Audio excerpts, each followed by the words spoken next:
Yo guys, what is going on, and welcome back to another episode of the FM Reboot. It's episode number 10 and we begin our second season at Molineux today. Today we'll see how pre-season went, the European Championships, and of course the much loved transfer special as well.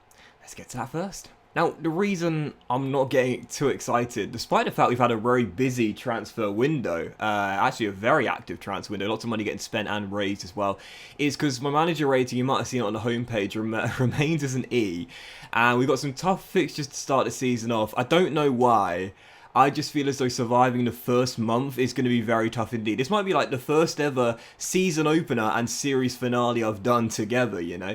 But then again, that's kind of how the Fulham save ended abruptly, although fingers crossed, guys, fingers crossed I might be able to get it back within the next week or so. So anyway, transfer window was, as I mentioned there, very active, incredibly busy indeed. Lots of money getting raised and spent, and let me show you what happened over the window. Now, of course, as per for some reason nowadays in FM, sometimes you see transfers that went through last season, this season counted towards last season. Only one to show you here though, that was Dendoncker. He went to Bournemouth for £30 million, so a big sale there as the Belgians off to the newly promoted Cherries back in the Premier League this year. Totally fine with me. Lost his place to Forsby last year. Wasn't going to get it back, as we know. As to the other departures, quite a few youngsters left the club. You also see a few noteworthy ones as well. We had a player called Shabani, a young German, I believe came in from Bayern Munich in real life. We've sold him to Hertha Berlin for £12.5 million after a loan spell in the Netherlands last year. You also sold Cedric Rafa Mir. He was also out on loan last year. He's gone to Fortuna Düsseldorf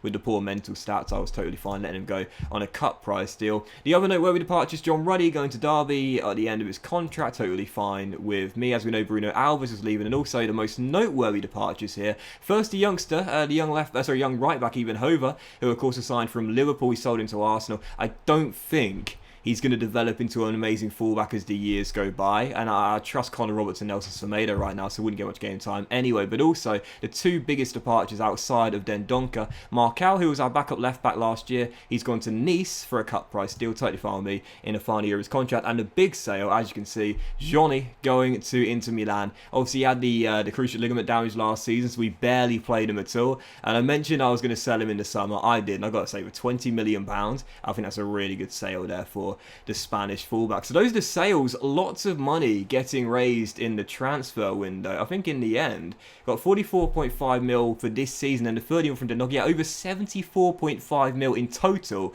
if you count Dendonkers towards this season, which it was. And as for the signings as well, we've reinvested quite a bit of money, and there are some interesting signings. Let's get straight to it. So if you're new viewer to the channel, basically in the transfer specials, we start off with those departures in bulk, and then we move on to the signings, revealing them one by one, from least interesting to most interesting. I will start with a new backup goalkeeper in to replace John Ruddy. It's Marcus Bettinelli. He was released by Fulham in the summer after a loan spell at the Riverside Stadium in the Championship. And interestingly enough, he's currently linked in real life after the exact same thing happened in real life, released by Fulham. Arsenal and Chelsea, I've read, are both interested in Bettinelli. And as we know, the main reason why is because he's a backup goalkeeper that will know his role. And of course, as we know, for clubs that play in Europe, it's very, very key to have players that are homegrown and trained in the nation as well. So Bettinelli's pretty decent, a step up from Ruddy. I love the 18 determination driven personality. Of course he won't replace Rui Patricio, who is our starting goalkeeper, but as a backup on a free transfer, 30 grand a week, 28 grand a week, 5-year deal, it's fine.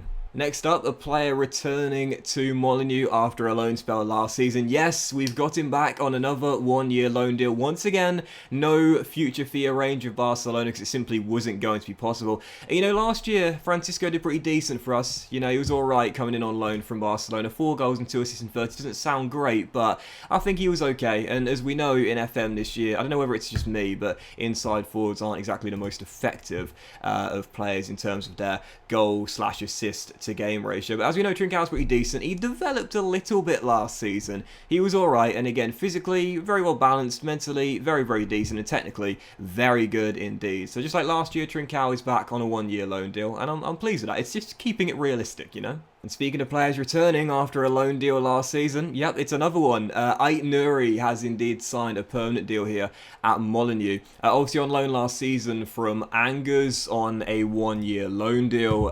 He did really well last year, 6 assists and a goal, plus 3 man of the match performances in 35 Premier League games. It was very good in the cup games we had last year as well, on our way to reaching the final. Ait Nouri's got some really, really great stats. He is described as a wonder kid as well. You know, physically he's relatively quick with some decent stamina, mentally solid all across the board, and technically as well, very good when going forward and also when defending too. And don't forget, the guy only turned 20 back in June as well. He is described as a wonder kid. He's very decent indeed. There was a future fee in the contract, the loan contract with Angers of 20 million. I didn't think there was one when I looked last year, but clearly I missed it. But there was a £20 million future fee, which we activated. 5-year deal, 48 grand a week. And again, just 20 years old, this kid. 20 years old.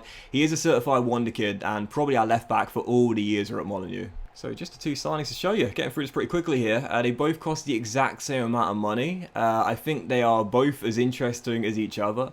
But we'll go with the guy I got in from relegated Southampton first, and then we'll move on to someone I'm quite excited about for the final signing. So yes, the penultimate signing I'll show you is Mr. Dead Ball Specialist. Yeah, you know who it is. I think you knew who it was going to be anyway when I mentioned Southampton there. JWP, James Ward-Prowse, coming in from relegated Saints for a really, really great deal. Just £20 million was all we had to pay to prize him away from St Mary's. He's not the reason the Saints went down last year. 5 goals and 5 assists, averaging just under a 7.0 in 27 Premier League games. Of course, a product of the Southampton Academy. He's been ever present since a teenager in their first 11. He is such a great player. Obviously, he missed the Euro squad with England this year, but only just. I think he was the last player to get cut from the squad, so that's got to sting. But he racked up over 250 games for Southampton, but now he's made the switch to remain in the Premier League, and he's got some amazing stats. I mean, look at this here. 20 natural fitness and 20 stamina. Just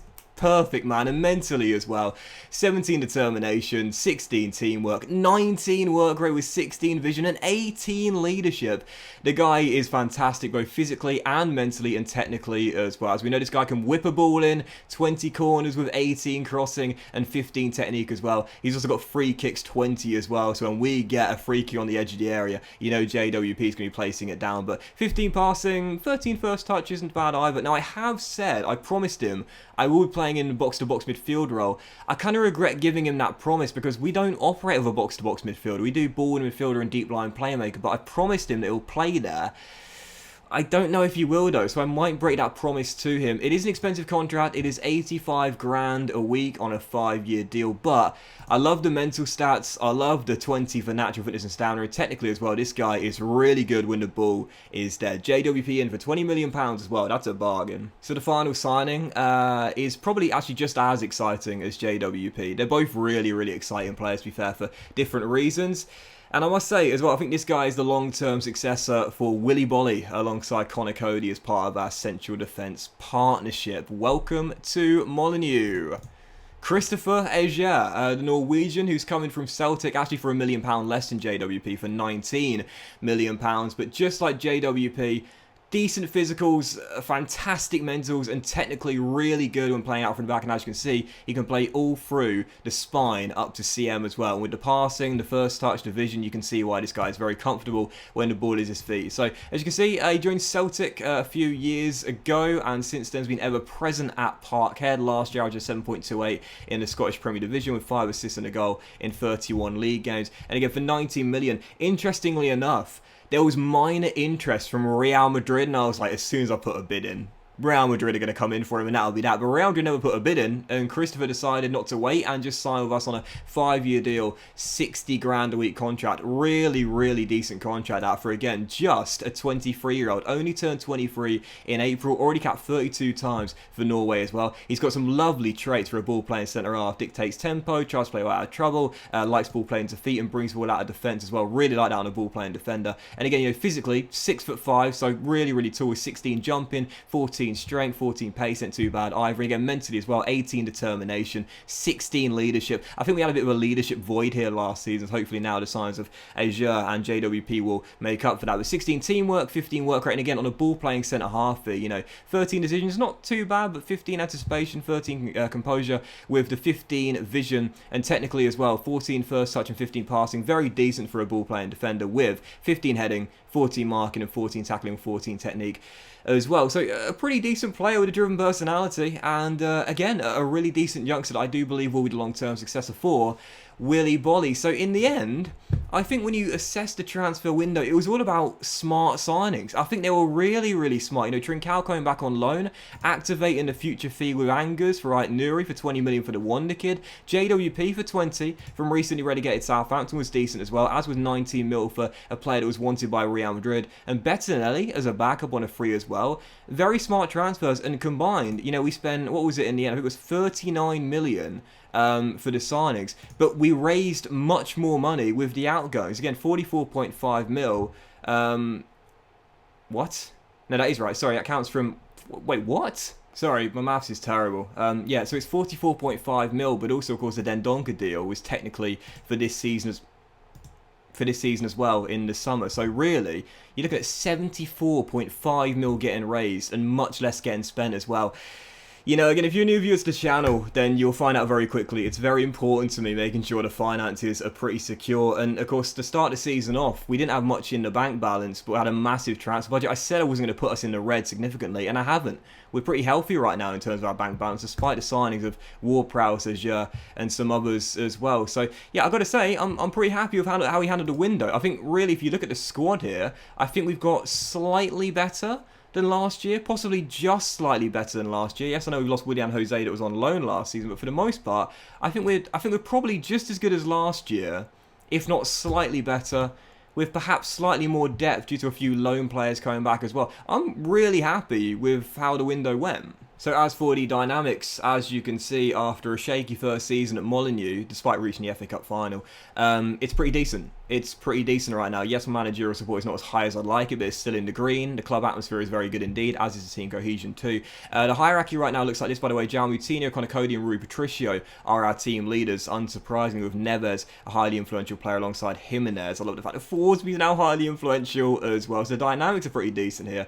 And as for the social groups as well, as I always mention, we've got 4 splits, as you pretty much always do in the summer window after making a few chops and changes to your side. Though, of course, as we know, as the season goes on, the boys start to gel, and what you want is everyone in the core, or the main WhatsApp group, as I call it. To be honest, there's not actually too much else to show you for this summer. It was a really busy summer window, but I'll show you a few things here, including our expectations for the season. As we know, the board have now reduced our expectations from last season and said just finish in the top half, as opposed to last year. Of course, we were asked to reach the Europa League in the end, fell outside the top 7 altogether.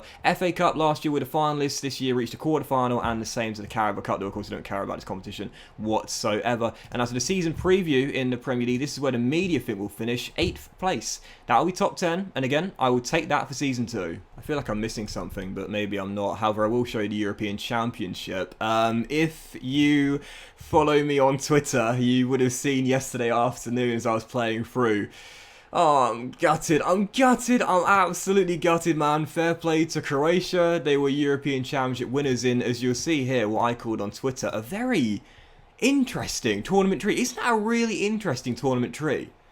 Maybe it's just me, but this is really, really fascinating. You don't often see things pan out this way, with so many of the bigger nations getting knocked out earlier than the Final Four. I thought it was really interesting. So Norway, Croatia, and Denmark were all in the Final Four. As we know, Denmark, of course, were in the Final Four in this year's European Championships, just like in real life. As we know, Croatia, of course, were in the World Cup final a few years ago. So I guess it wasn't that surprising, but it just looked quite strange when I panned it out there. But yeah, Morten Forsby went to the European Championship final with Norway. Unfortunately, suffered a heavy defeat to Croatia. But let me tell you this.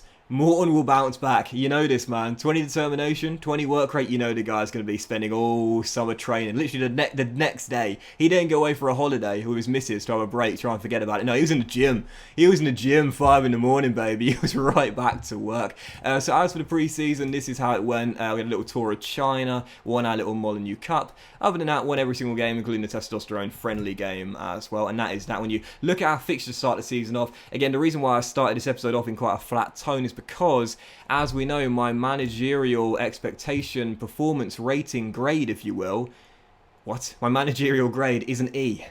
The board are very disappointed. As we know, we literally only saved our job last season for a good little speech in the boardroom saying, stick with me. I mean, we've got some tough fixtures to start off with. We've got Spurs away, Liverpool at home, Manchester City away, our first 3 games. Chelsea are our 5th opponents. I think it's going to be really, really tough to stay in the job come Christmas time. If we get off to a poor start, which is, you know, quite likely based on the difficulty of our fixtures, I think the board wouldn't be too apprehensive about making me the first manager to lose their job at the start of the Premier League season. You know, at the start of the season, there's always first managers be sacked. I'd imagine right now, Docs is evens in the bookies. I think everyone's placing their bets on me. So I don't think there's anything else to show you in what was, again, a very busy summer. I think that's it. So let's just dive into the first game of the campaign, and is indeed Spurs away. Obviously, last year underperformed, finished below us in the table, but I can't see lightning striking twice. So heading into the game, this will be our team. We are, of course, sticking with the 4-2-3-1. I still haven't made a second tactic yet, though. Of course, I probably will this season. I think I'll need to be honest. And this will be our lineup. Unfortunately, in the summer, we have had a couple of injuries. Nelson Semedo fractured his wrist. No, he didn't. He tore his wrist ligaments. So he's out for the first few games of the season, as is Raul Jimenez after getting injured in international duty. He's out 3 to 5 weeks after a torn calf muscle. So 2 of our best players down for the first game of the season, just typical. And this will be our team then. So Patricio's in goal. Back four is like Nuri, Christopher making his debut alongside Connor Cody and Connor Roberts, Ruben Neves and Forsby through the middle, Treo on the left, Nato on the right, and Mutina supporting Fabio Silva out top. On the bench, Bettinelli, Bolly, Vinagre back from loan, Ward-Prowse gives White drink out, and Cutrone also back from loan as well. First game of the season, Spurs away. Get off to a tough start, and my job is under serious threat. Come on, Wolves.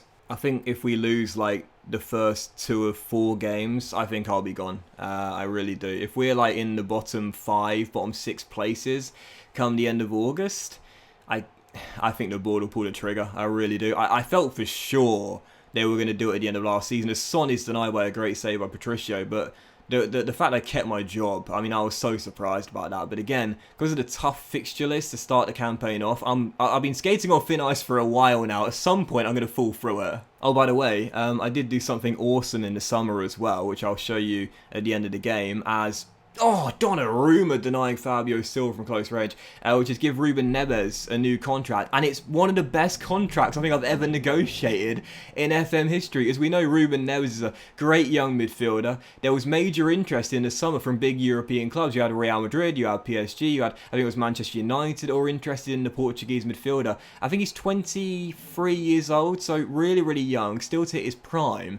And I gave him a 2-year extension on the current contract he had. So I bumped it up to 5 years in total. And you won't be able to see it just on the information alone, but it's 100 grand a week. So it's not an astronomical amount, but it is still pretty high. But it's a 5-year contract. And there's a 2-year extension clause as well. So theoretically, we've got the guy for 7 years. And there's not a single minimum fee release clause as well. It's one of the best contracts I've ever negotiated. Anyway, it's still tied at 0-0. Why have I got the friendlies up here? It's still tied at 0-0 on the opening day, away in North London. And do you know what? I'll take it. I'll take this. Last year we lost on the opening day to Crystal Palace. I'll take the goalless draw. Just can't give the board reasons to sack me after match day 1. If we lost like 4 or 5-0, I'm gone. I'm gone before the full-time whistle, I think.